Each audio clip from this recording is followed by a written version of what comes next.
Halo, halo, halo. Kebiasaan adalah segala sesuatu yang terus-menerus kita lakukan sampai akhirnya dibuat jadi simpel sama otak kita. Hidup ini sebetulnya simpel, cuman kadang-kadang kita aja yang suka bikin jadi ribet.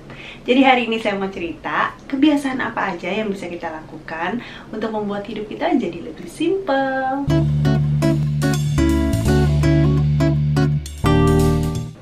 Yang pertama, lakukan decluttering secara reguler.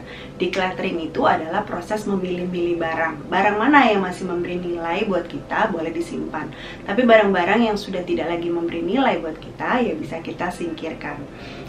Tahap kehidupan kita kan berubah ya. Dulu mungkin waktu anak-anak masih kecil, kita perlu banyak peralatan bayi. Sekarang anak-anak sudah mulai besar, peralatan bayinya bisa mulai didonasikan gitu. Kemudian dulu waktu kita kuliah, kita punya banyak buku-buku. Nah sekarang udah lulus, ya berarti buku-bukunya udah gak kepake lagi. Mungkin bisa dipakai sama orang lain, kita bisa donasikan juga. Kemudian bahkan untuk decluttering itu bisa dilakukan untuk hal-hal yang simple. Kayak misalnya dulu rambut saya panjang, sekarang rambut saya pendek. Dulu pakai ikat rambut, sekarang ikat rambut udah gak perlu lagi.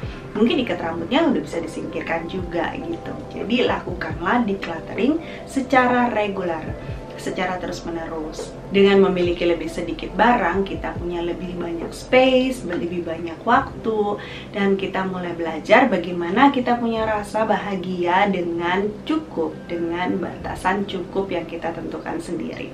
Yang kedua, gunakan sosial media dengan bijak. Sosial media apa aja yang saat ini kamu follow yang ada di handphone kamu? Facebook, Twitter, Instagram, TikTok, YouTube, apalagi? Nah, apakah kamu pakai semuanya?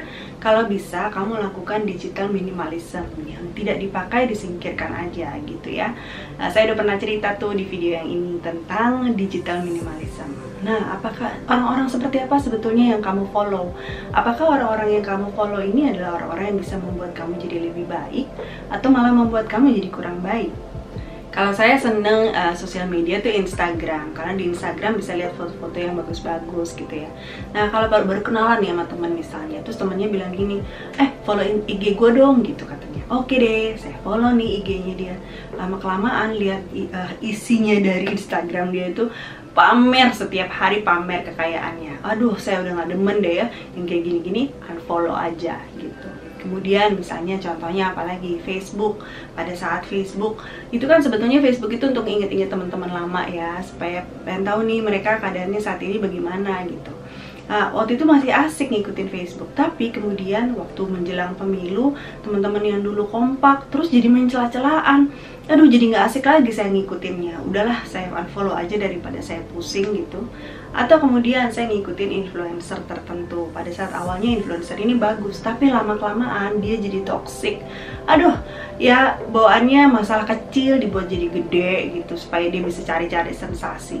Aduh, saya males lah ikut-ikut yang kayak gitu. Udahlah ya, saya unfollow aja. Jadi kita itu sebisa mungkin ya, pada saat kita menggunakan sosial media itu kita gunakan dengan baik lah gitu. Hal-hal yang sebetulnya nggak membuat kita jadi lebih baik, mendingan udahlah nggak usah aja. Kita ngapain juga kalau kita ngikutin sosial media orang yang sering pamer, ya akhirnya bikin kita jadi ngiri, yang bikin kita jadi membandingkan diri kita sama dia, yang buat kita akhirnya jadi merasa kurang aja gitu. Ngapain, nggak usah diikutin gitu ya kan. Jadi kita harus gunakan sosial media kita dengan baik, dengan bijak, supaya kita jangan salah nih. Hidup kita jadi lebih simpel kok sebetulnya kalau kita nggak perlu mengikuti orang-orang yang sebetulnya tidak membangun pribadi kita gitu. Yang ketiga, hiduplah sesuai dengan kemampuan. Gak usah beli kalau nggak sesuai dengan kemampuan kita. Ngapain tambah-tambahin hutang? Karena kalau kita nambah-nambahin hutang itu akan bikin hidup kita jadi ribet. Gak usah. Jadi kalau misalnya ada temen yang beli iPhone terbaru, gak usah pengen punya juga. Kalau misalnya ada orang yang pakai tas bermerek, kelihatan keren gitu dia pakai tas bermerek, ya gak usah kepengen juga gitu. Kemudian kalau misalnya ada temen yang beli mobil baru, kita kepengen juga tuh untuk beli mobil baru. Gak usah, just be yourself. Jadilah diri sendiri supaya hidup jadi simple, gak usah pusing apa kata orang. Yang keempat, miliki jumlah yang cukup untuk setiap jenis barang. Nah, hidup minimalis itu adalah hidup yang tidak berlebihan. Semuanya dalam batas yang cukup, ya. Jadi, tanya sama diri kita sendiri. Kita tanya nih, apakah jumlah barang yang saya punya saat ini udah cukup nggak gitu? Apakah sudah sesuai dengan yang saya butuhkan atau enggak gitu? Minimalism is not about having few things, but it is mostly about having the right amount of things, ya.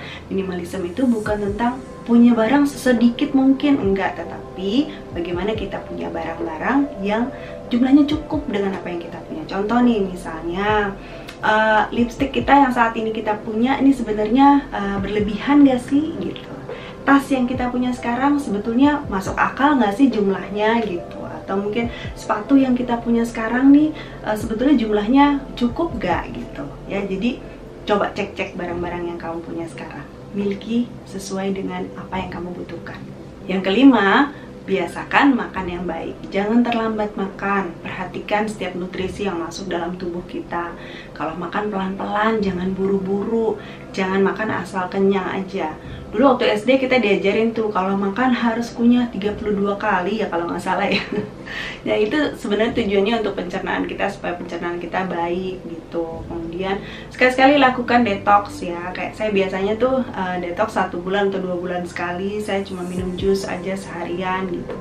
Hanya untuk bisa mengeluarkan racun-racun dalam tubuh. Nah hidup kita akan jadi lebih simpel kalau kita nggak gampang sakit. Yang keenam, langsung bersihkan. Jangan punya kebiasaan untuk menunda-nunda suatu pekerjaan. Saat lihat lantai kotor, ambil sapu, langsung sapu. Waktu pulang dari kantor, sepatu langsung ditaruh di tempatnya misalnya. Terus deh gitu apalagi, abis makan, langsung cuci piringnya gitu. Jadi kebiasaan seperti ini harus kita pelihara dengan baik nih, nggak boleh ditunda-tunda. Begitu lihat tanaman belum disiram, ambil air langsung siram gitu. Jadi kita tahu nih apa-apa aja yang harus kita lakukan. Kalau bisa dilakukan dengan segera-segera. Saya pernah cerita tuh di video saya yang ini tentang bagaimana kita tidak boleh menunda-nunda satu pekerjaan. Yang ketujuh, beres-beres sebelum tidur. Nah, biasakan 5-10 menit setiap malam kita cek keadaan sekitar kita, cek keadaan rumah. Ada nggak barang-barang yang belum dikembalikan ke tempatnya? Begitu kita lihat, langsung kita kembalikan ke tempatnya. Hanya mengambil 5-10 menit di malam hari ini aja bisa membuat pagi hari kita jadi lebih simpel, jadi lebih enak gitu. Karena begitu kita pagi-pagi bangun, kita lihat rumah itu dalam keadaan rapi, bukan dalam keadaan berantakan. Kalau memulai hari dengan keadaan berantakan gitu, kan kita jadi stres, nanti sepanjang hari jadi bete, ngapain juga gitu kan. Kalau memulai hari dengan keadaan rumah yang bersih, rapi, hati kita juga jadi lebih tenang. Yang kedelapan, istirahat yang cukup. Buat rutinitas malam hari supaya tidur kita jadi berkualitas. Pastikan nih tempat tidur udah bersih, kemudian suhu ruangan udah cukup dingin, kemudian sesudah itu kita cek lagi lampunya nggak terlalu terang gitu ya. Siapkan diri untuk kita mau beristirahat, lakukan stretching, badan-badan yang kaku-kaku jadinya kan lebih enak gitu kalau kita lakukan stretching ya kan. Dan jangan lupa mengucap syukur untuk hari yang sudah kita lewati. Hidup yang simpel adalah hidup yang sederhana. Sederhanakan ruang dengan memiliki lebih sedikit barang. Sederhanakan pikiran dengan hanya memikirkan hal-hal yang baik, hal-hal yang membangun. Sederhanakan hati dengan berbagi sama orang lain. Simple, jangan dibikin ribet. Terima kasih kalau hari ini saya boleh sharing sama kalian. Kita ketemu lagi di video-video lain. Bye!